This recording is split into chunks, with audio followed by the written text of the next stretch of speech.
Bonjour à tous et bienvenue dans Masterpiece, l'émission qui parlera de comics, de livres, de jeux vidéo ou de films qu'il faut avoir vu, lu ou joué pour être un vrai collectionneur.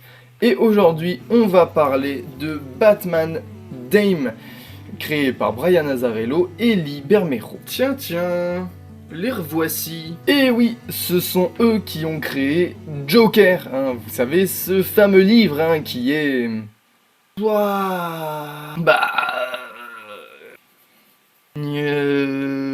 Bref, est-ce que cette fois-ci c'est une masterpiece? On va voir ça. Générique.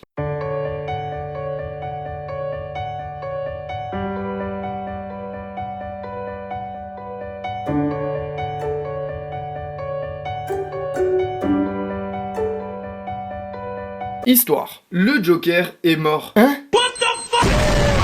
Et oui, c'est désormais une certitude, mais qui de Batman ou d'une menace autrement plus malfaisante a pu mettre fin au règne de terreur du clown criminel? Batman a été retrouvé inconscient près du corps de son ennemi et est incapable de s'en souvenir.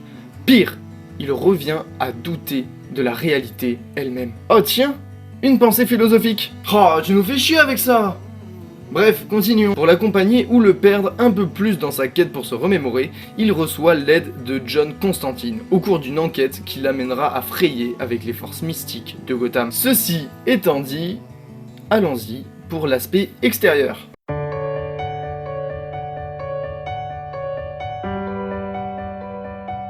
La couverture est vraiment toute simple. Comme dans le résumé, Batman est juste ravagé de l'intérieur. Ici, on parle de Batman sous son masque. Deux côtés vont s'affronter. Mais ça, je vais en revenir plus tard. Les dessins sont...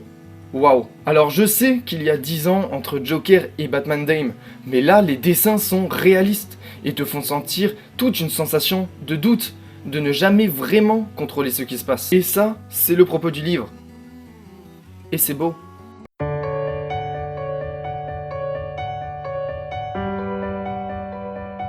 Alors, avant de commencer cette partie, je vais vous expliquer quelque chose. Pourquoi je parle toujours de l'aspect philosophique d'un comics? Ah ouais, ça c'est vrai ça. Tu nous les brises bien quand même, hein. Nous, on veut juste savoir si c'est cool et si on peut le lire en toute sympathie, en toute liberté, quoi. Eh bien, à vrai dire, c'est parce que c'est quelque chose qui m'a toujours intéressé. Comme par exemple avec ce livre. Bon, certes, ça me fait passer pour un intello dans ma chambre. Mais bon, ça contraste bien avec la série animée de Batman. Même si ça me fait passer pour un puceau. Donc l'un dans l'autre...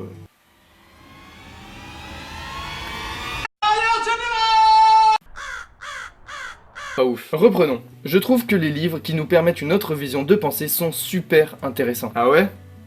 Ça se voyait pas du tout. La philosophie a toujours eu cet impact d'ouverture d'esprit et de façon de penser très distinct, ce qui nous permet d'ouvrir notre propre esprit. Alors moi je veux rien ouvrir du tout, hein. Pour moi, la philosophie permet d'en apprendre davantage, permet de déclencher une autre vision de la vie, une autre approche. Elle permet d'avoir sa propre vision de la réalité, tout ça par le biais d'une ou plusieurs questions existentielles, où la réponse n'est pas immédiate, mais surtout, elle est ni vraie, ni fausse. Tout le monde a raison lorsque c'est cohérent. C'est ce qu'on appelle... penser. Ok, non mais c'est cool tout ça, philosophie, d'accord. Mais qu'est-ce que ça a à voir avec le livre en fait? Non parce que... Moi sinon je quitte la vidéo là déjà, hein. Dans le livre, Batman ne comprend plus le monde qui l'entoure. Il ne comprend plus ce qui se passe autour de lui. Du coup, il est obligé de se remettre à la raison. Et pour s'en remettre à la raison, il faut passer par là. Philosophie, tu l'as dit... Oh mais... Waouh! Toi t'es fort, toi tu le sais? Et par des réflexions sur ses sentiments, la religion, la vie, les anges, le sens, etc. etc. Et c'est ce qu'on fait absolument tous. Donc on est tous philosophes? Alors oui, ouais! Car nous avons tous une manière de penser. Tu penses, donc tu es philosophe.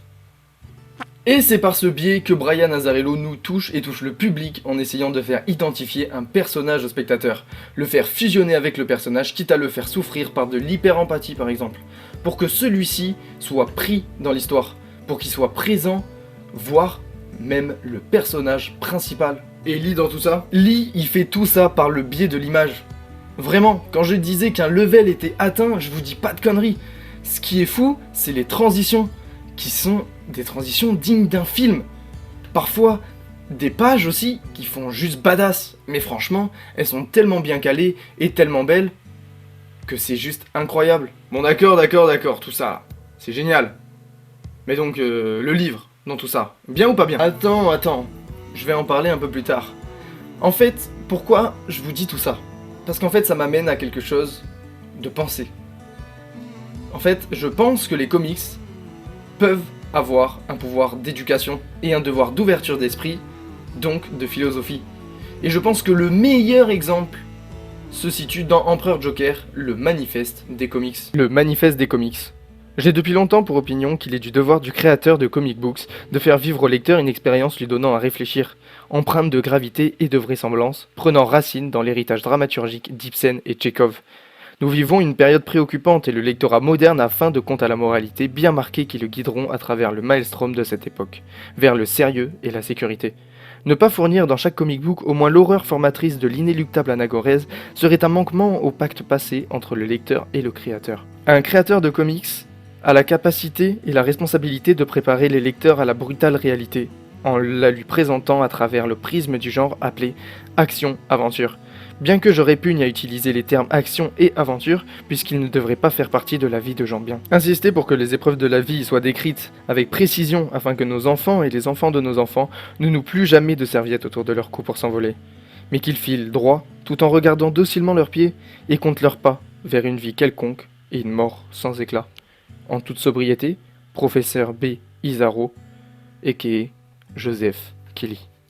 Bref, tout ça pour dire que pour moi la dimension philosophique reste importante. Et là, ce livre en est bourré pour mon plus grand plaisir. Et ça j'adore, car il est l'hybridation parfaite entre Lovecraft et Cronenberg. Mais si vous les connaissez... Bon, très bien. Alors un petit point culture. Point culture. Lovecraft est un écrivain américain connu pour ses récits fantastiques, d'horreur et de science-fiction, où l'idée qui ressort est selon laquelle l'être humain ne peut pas comprendre la vie et que l'univers lui est profondément étranger. Ceux qui raisonnent véritablement mettent en péril leur santé mentale. Tiens, ça me rappelle quelque chose. Tout ça car l'être humain est une forme de vie insignifiante, parmi d'autres, et est loin de tenir une place privilégiée dans la hiérarchie infinie des formes de vie. Et c'est lui qui a créé le mythe de Cthulhu, par exemple. Oui, je sais que vous le connaissez. Bon, maintenant, passons à Cronenberg. Lui, c'est un réalisateur, acteur, producteur et scénariste canadien. Et ses styles sont l'étude du rapport de l'humain avec la technologie sous un aspect visionnaire. Mais on s'en fout. Ce qui va nous intéresser, c'est ces styles où il montre le corps humain sous un aspect angoissant et monstrueux. Et enfin, la dégénérescence du corps social sous un aspect réaliste et pessimiste. Son cinéma a toujours été influencé par la psychanalyse. Comme moi d'ailleurs. Mais ça c'est une autre histoire. Il sonde les addictions et les phobies de la société occidentale, ainsi que les névroses laissant libre cours au déchaînement des pulsions refoulées.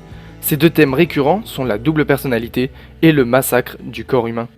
Tiens, ça me rappelle quelque chose. Alors, même si Brian et Lee disent que dans leur interview ils tendent vers du Cronenberg, eh bien je dirais que ce livre n'est pas que l'un ou que l'autre. Mais c'est la parfaite mixité des deux. Le livre. J'y suis. Batman essaie de se remettre en question. Batman devient dingue, comme dans Arkham Asylum, et est prisonnier de son propre passé, ce qui est renforcé par le Joker est mort. Azzarello a dit « On ne déforme pas Batman lui-même, mais le monde qui l'entoure pour lui montrer qu'il n'est pas capable de tout comprendre, et même que certaines choses dépassent l'entendement. » Et sincèrement, cela ne vous fait pas penser à quelqu'un? Oui, encore lui. Le Joker. Le Joker a toujours essayé de faire comprendre ces propos-là à Batman. Et bizarrement, il a enfin réussi. Alors bien sûr, je n'oublie pas John Constantine, a.k.a. le narrateur, et un autre personnage que je vous laisserai découvrir. Alors oui, je suis d'accord, ils sont là eux aussi pour l'aider, car eux ont déjà compris ce qu'il se passe. Mais je veux surtout mettre l'accent sur le fait que le Joker a, comme qui dirait, une vision juste du monde. Un peu comme un philosophe. Oula, tu serais pas un peu Joker, toi? Moi, en partie, oui. Et à vrai dire, vous aussi. En vérité, le spectateur, le lecteur, il est Batman et le Joker en même temps. Il est là, le pouvoir de la philosophie, ou plutôt juste de la pensée. Nous ne sommes pas que le bien ou que le mal. Nous sommes les deux. Tout comme ce livre. Masterpiece du coup? Forcément. Car il est comme Arkham Asylum. Il a les mêmes qualités. Batman différent, fraîcheur, noisseur et tutti quanti.